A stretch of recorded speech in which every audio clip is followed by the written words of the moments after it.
Hey, ladies, and welcome back to the Rooted Mama podcast. Now, y'all know that I typically release my episodes on Sundays, and they're usually like an interview or something that's going to be like an hour long. And I do have one of those lined up. I'm just going to release it later this week because today is a special day. It's a holiday, it's Easter, and I just kind of felt weird about releasing that interview today.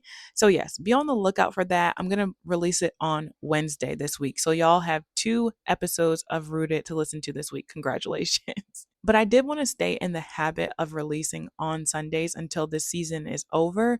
And I actually had something to kind of get off of my chest that keeps coming up as of late. So, in this episode, we're just going to chat about that for just a little bit. Let's get into the episode. Welcome to the Rooted Mama, the podcast where motherhood meets wisdom, support, and empowerment. I'm Destynie, a mother on a mission to help women embrace a healed and fulfilling version of motherhood. Whether you're planning for your first baby, navigating pregnancy, or already deep in the parenting journey, each episode features real conversations with women in every stage of motherhood, insights from experts, and practical tips to help you feel grounded and confident. Okay, so I'm a Christian, and if I didn't say it already, happy Easter to everyone out there who celebrates. And because I'm a Christian, I do spend a lot of time in prayer. And I pray so much for the women who I'm trying to reach and help in the Rooted Mama movement. And so because of that, I've been doing a lot of like field research lately. And I guess what I mean by that is that I've been trying to find on the internet places where the women that I want to reach are hanging out. So think Reddit threads and different podcasts. And I even went to my old blog because I was curious to know, like, what was I writing about? Like, I haven't looked at it in a very long time. And I looked at a lot of my old writings, and a lot of it was very, I guess, in line with some of the same things that I keep seeing in these, subreddits and things like that. And what I find is that I, along with these women, are struggling. Like when I was young, I was struggling, and now these women are struggling. And to be honest with you, it's not even in like a cute way, like I need to get my life together, like kind of way. It's in a real way. Like, I don't even know who I am or how I'm going to make it to next week kind of way. And I'm not even trying to like make fun of them because, as I said, I was one of them, but it's been very enlightening because it's hard once you have reached like a healed version of yourself to go back to the darkness or like go back to when you were struggling. I think it's both a protective mechanism and then also, like I said, I'm a Christian and I feel like some of the old me really died and it's hard to resurrect that person. So it's been very helpful to me to go back and look at my own things and to like pay attention to these subreddits and stuff because it's helping me with my direction for Rooted, like to make sure that you all like who are listening and these women feel seen and heard and like understood in the way that I show up for Rooted, if that makes sense. So, and like I guess I already knew this before. I don't want to act like I didn't know before, my latest deep dive, but at the same time, it's been very enlightening in the last 2 weeks is what I'm trying to say. So, the more that I put myself back into that mindset, like overthinking and like being a perfectionist, like just trying to get life right, the more I see just how easy it is to stumble into a terrible motherhood journey, like truly without even realizing it. So today I want to talk about the things I'm seeing that are keeping women in what I call survival mode. Like that's what we're doing here.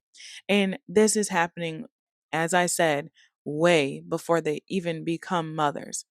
And I feel like if you don't talk about it now, we'll just keep ending up in the same crisis later. So, no, we're not shaming anybody today. Like, I'm telling you that I see you. I was there. Like, girl, I was very there. I was very, very there.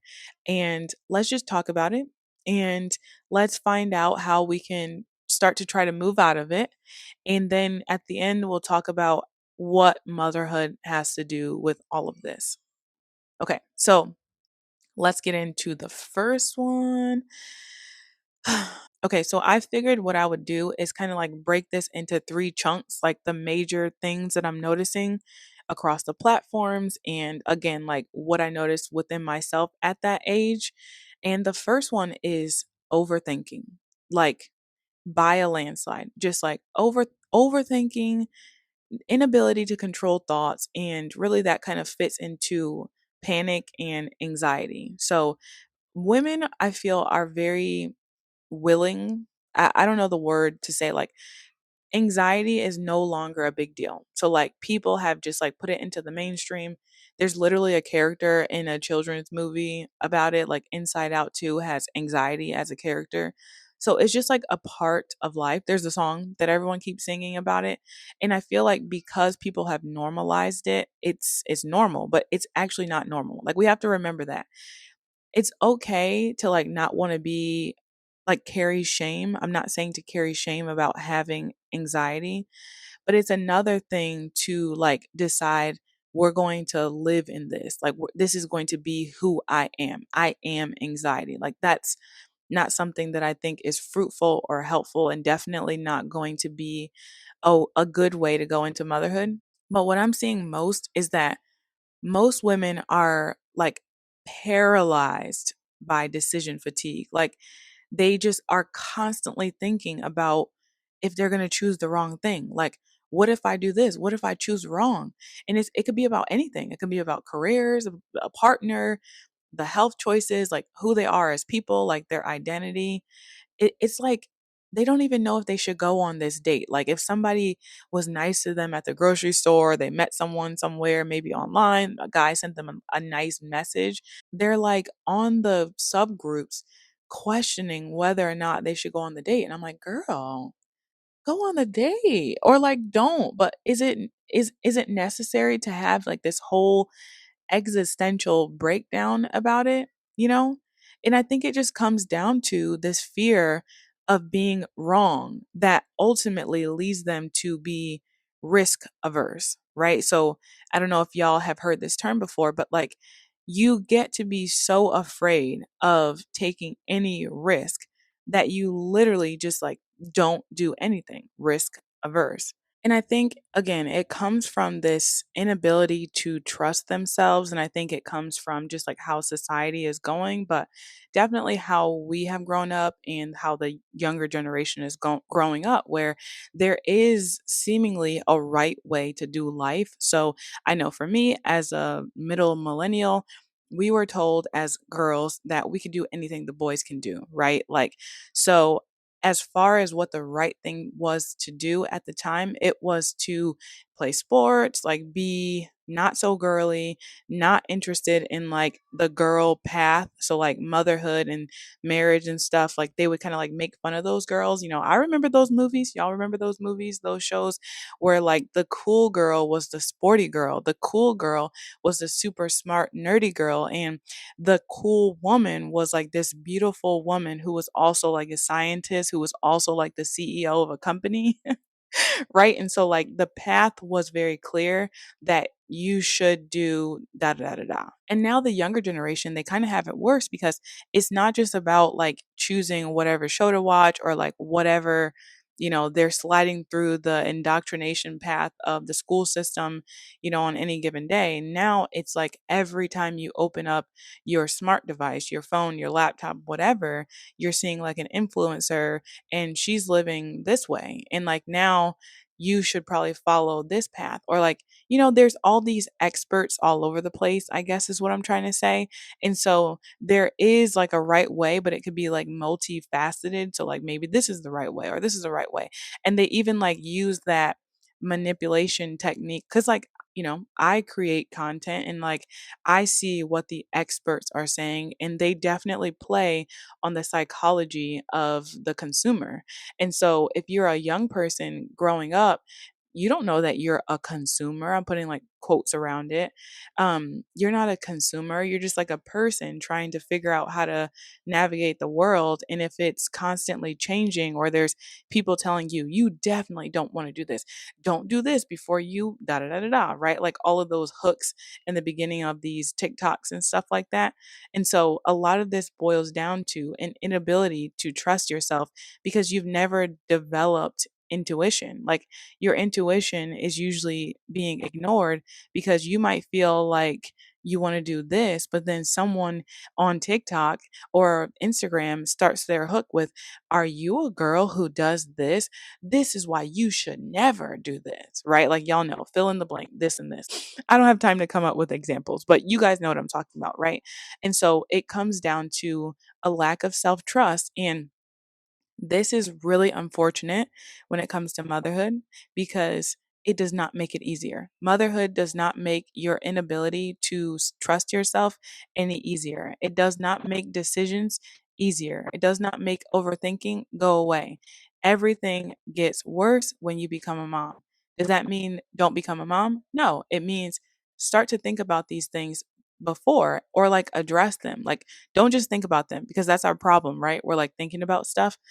Start to stop thinking about things. Like, what does your gut tell you in this moment for whatever it is that you want to do? Don't think about whether there's a right or wrong way to do something. Just do what you want to do. So in the case of the girl who was like trying to poll the group about whether or not to go on a date, it's like, is the guy cute? Did he seem friendly? How do you feel about it? Does he seem like a safe person? Is there a safe place you can go to meet him?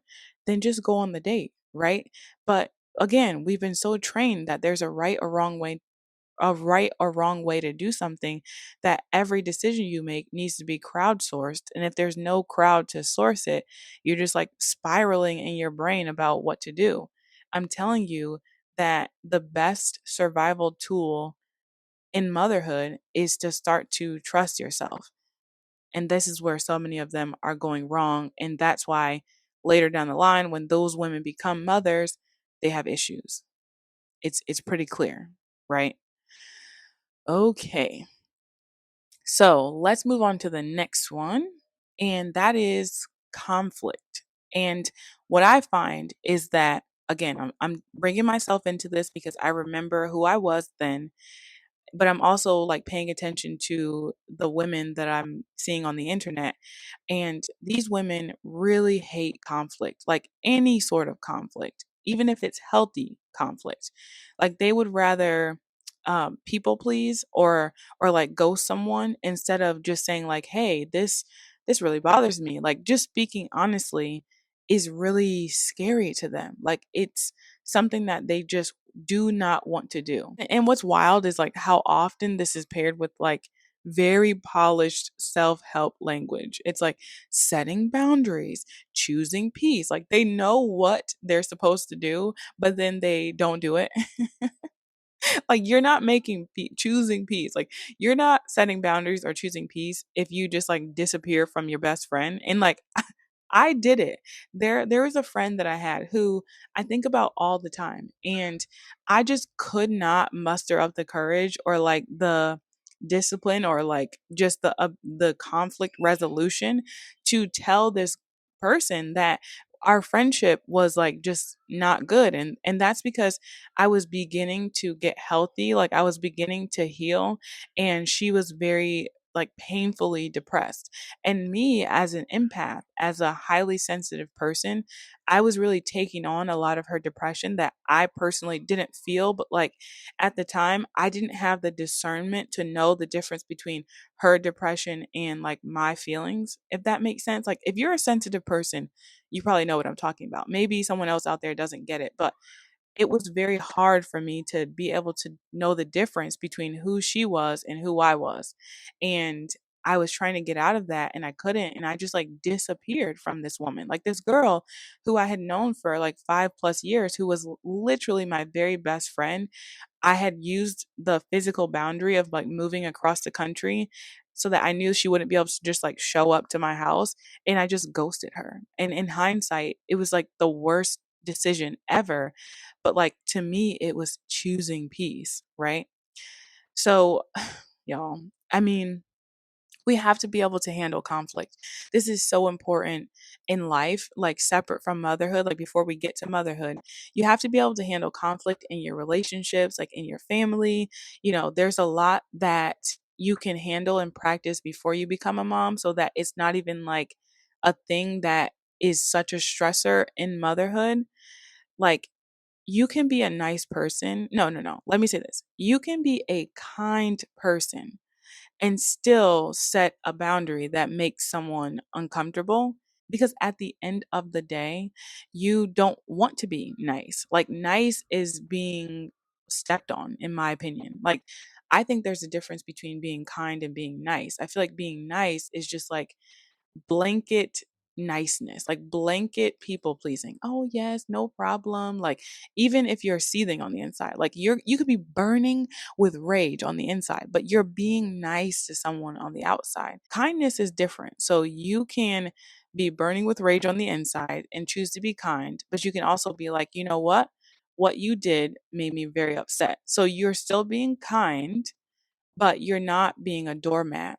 And I think these women that I see a lot are doormats, and they're like, not, they don't even know where to start, I guess is what I'm saying. So, and like, since I brought up the self-help stuff, I think this is a good place to talk about it because there is so much self-help out there. I guess like in a lot of ways, this like Rooted Mama is another like form of self-help.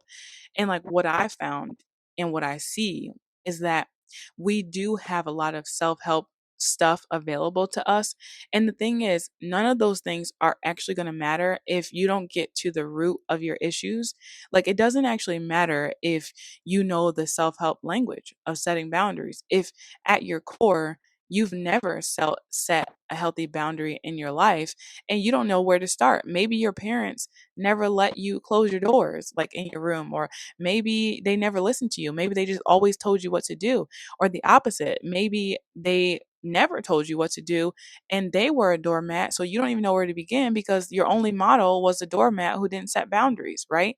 So, like, if you don't get to kind of the core of why you avoid conflict, you are in for, again, a rude awakening in motherhood. And that's because conflict doesn't disappear in motherhood, it only intensifies. And that's with your partner, with your parents, the pediatrician, random strangers, literally anyone. And if you can't speak up now, you won't later. And that's going to lead to, I feel like I was gonna say like that's gonna lead to resentment, but like you can start to resent yourself for not setting boundaries. Like, forget about resenting other people. Like, you will have issues forgiving yourself because you know, like, you care and love your child so much.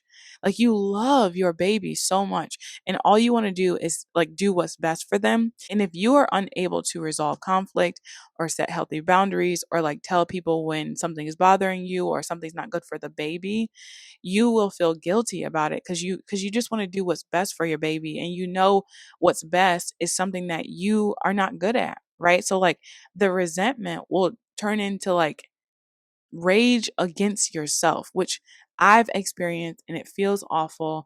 And if you can work on it before that happens, you have to. There's a must. And if you're a mother who's listening, good for you.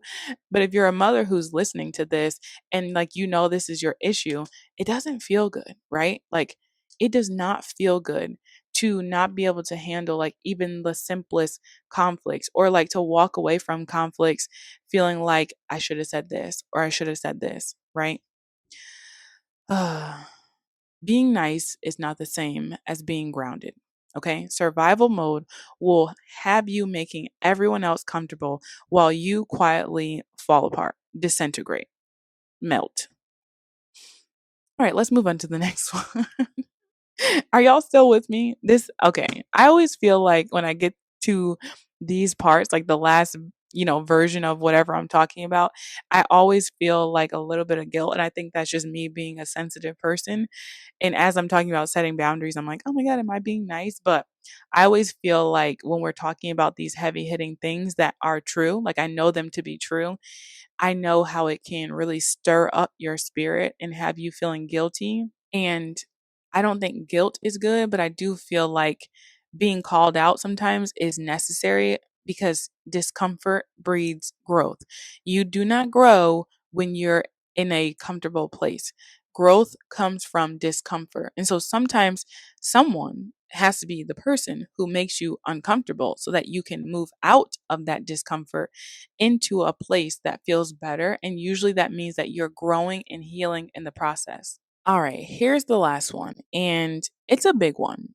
And I don't even know, like, kind of even how to go about this because it's so many layers to it, but I'll just say body image. And when I talk about body image, there's so many things that are happening simultaneously. So there is this obsession over looking like really good, right? So, like, that's part of it. Women, especially when they're young, like in their youth, they're beautiful. That's what is their crown jewel, like their body, their looks, because we've been pre-programmed. Like we have been programmed to value youth. And when you're like late teens and early 20s, that's when you're like the most youthful and beautiful that you'll ever be. At least that's what society says, right? But at the same time, these women, like I'm telling you, like me, the 20 something year old, and the others in wherever they all are 20 something and somehow still feeling gross and disconnected and ashamed of their bodies.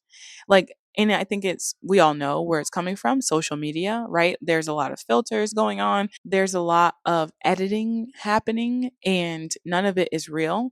And it's setting these unattainable beauty standards and even like sex standards. Because this is something else I noticed like in some of these groups that I'm in, that the women who are like modest and maybe conservative, they haven't like had a lot of sexual experiences, but because there's just like OnlyFan models all over the place, like normal and daylight walking around, they feel like they should be more sexual than they are, like with their partner. Let's say they have a long-term boyfriend or whatever, like they're like, well, how do you feel more turned on more often or whatever? And they're like 17 years old. And I'm like, girl, you get turned on when you're 32.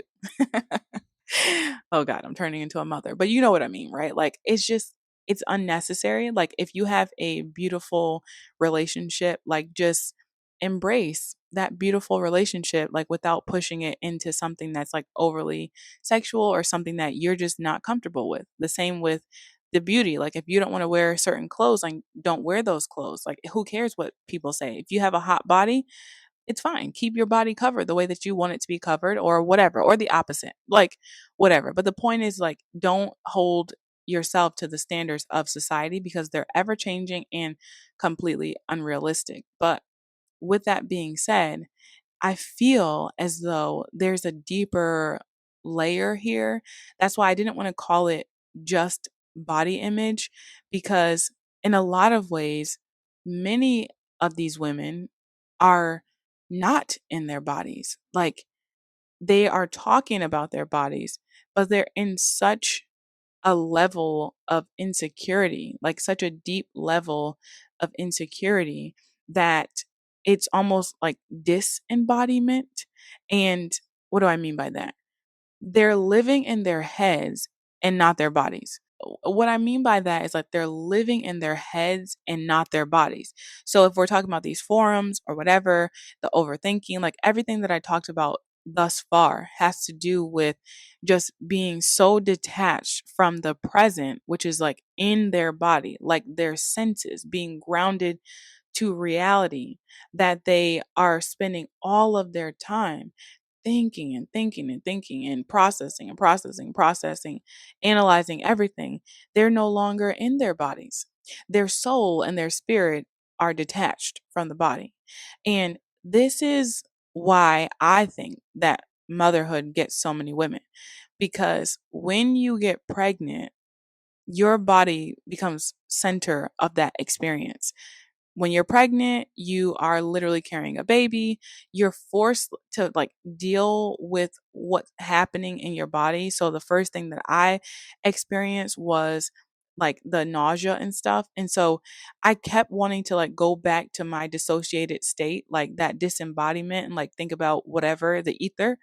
But I kept having to like focus on very like survival important things like eating and drinking and like going to the bathroom. I know it sounds crazy to say like I wanted to be dissociated, but truthfully, it is a reality because women, especially in this age group, they are showing behavior that indicates that they want to be dissociated. Like they don't want to be in their bodies. It's too scary. Like reality is too scary. And so it's easier to like live in the ether and like live in these hypotheticals than to like just be in reality and like go on the date or argue with that person or, set that boundary or be pregnant, right? Like all of those things force you to be in the reality. Same thing is true for birth, postpartum, literally everything. Children in general, like me as a mother of small children, I experience this a lot where like maybe I'm caught in my head, I'm thinking about like, some concept that I want to present and rooted, and then my son like poops himself and it like comes out the side of his diaper and now I'm like catapulted back into very real reality. So I don't know if that makes sense. But anyway, like it all comes down to us living in this dissociated state. And then when motherhood hits, we're forced to like be in reality. And it's scary if you've never been there before. It's very scary to be constantly present when you've spent like 14 some odd years totally in a different world. It's very uncomfortable. But what I'll say is that is necessary. There's this book that I read, and it's called Present Over Perfect. And it's such a beautiful statement because that's what we need to be. Instead of chasing these perfectionist models of like who we should be as women and mothers, we just need to be present. We just need to be in our bodies fully so that we can see what our gut is saying, like, so that we can listen to our bodies. Are we fertile? Are we not fertile? Like, all of these different things are so important to building the level of intuition that you need to like actually feel successful in motherhood. And that's where things are missing. And I think that's why mothers are having such a hard time. We've, it's not our fault in a lot of ways. Like this is just like programming and how things have been. But at the end of the day, it is our fault if we know, like we learn these things and then we don't do anything about them. Like I toe the line a lot when it comes to medications and stuff, like for mental health, because I understand like if you're in survival mode, you just want to feel better. But at the same time, any medication that numbs you to the point where like you don't care or you aren't in your body fully is not actually helpful for long term healing. It's just kind of a crutch and it's just kind of like masking something that likely will come back as soon as you stop. So, like, are you actually healed, right? Do you want to be healed or do you just want like momentary feelings to get better?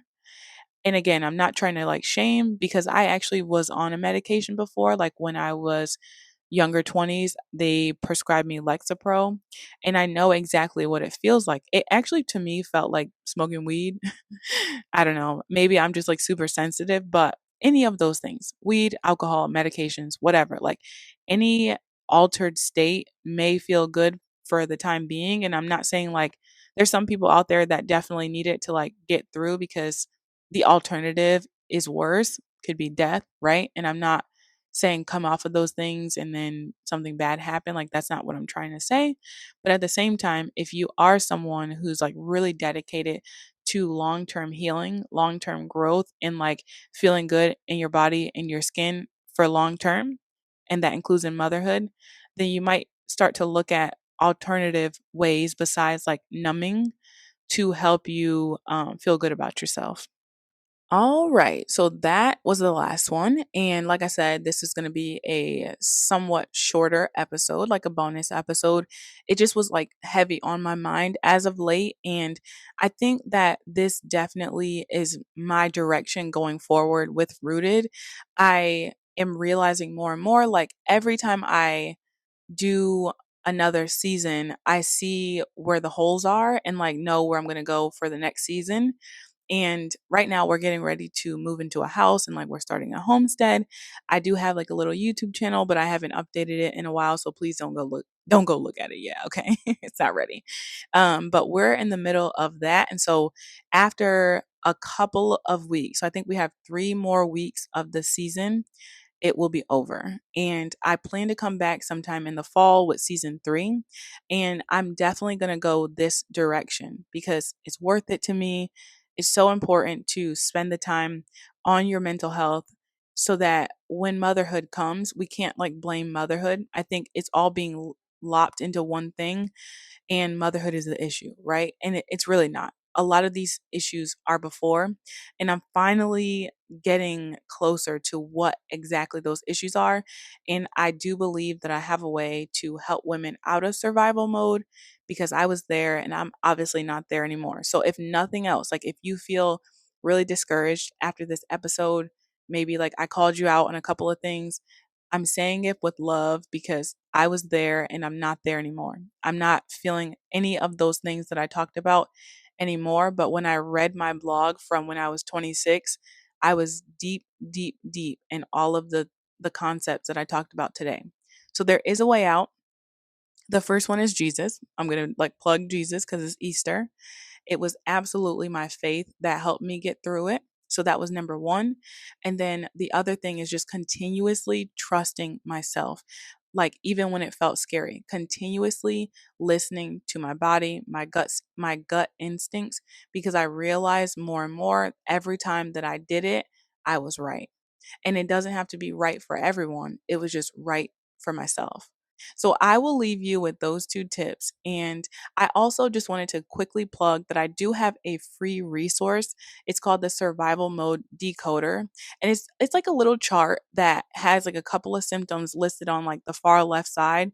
Like you can look through like symptoms of nervous system dysregulation or like symptoms of that you're in survival mode when it comes to mental health.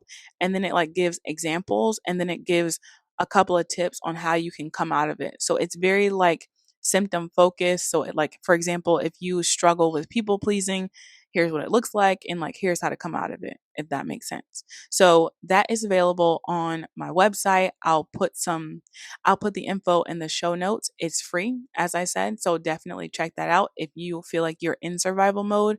That'll be a good place to start. And lastly, before I go, I just wanted to remind you that if you haven't already and you're enjoying this podcast, please rate us and leave us a review. It really helps the podcast to grow. And the best way that you can help us is by sharing the podcast with somebody new, someone who you think that this could help, because we grow through sharing. And I'm super excited for the direction that Rooted is moving in. All right, ladies, I'll see y'all for the extra episode on Wednesday. Take care of yourselves. Thank you for tuning in to The Rooted Mama. I hope today's episode left you feeling inspired, supported, and a little more rooted in your own motherhood journey. If you enjoyed this episode, be sure to subscribe, leave a review, and share it with another mama or mama-to-be. Remember, motherhood is a journey best shared, so let's keep growing together. Until next time, stay strong, stay supported, and stay deeply rooted.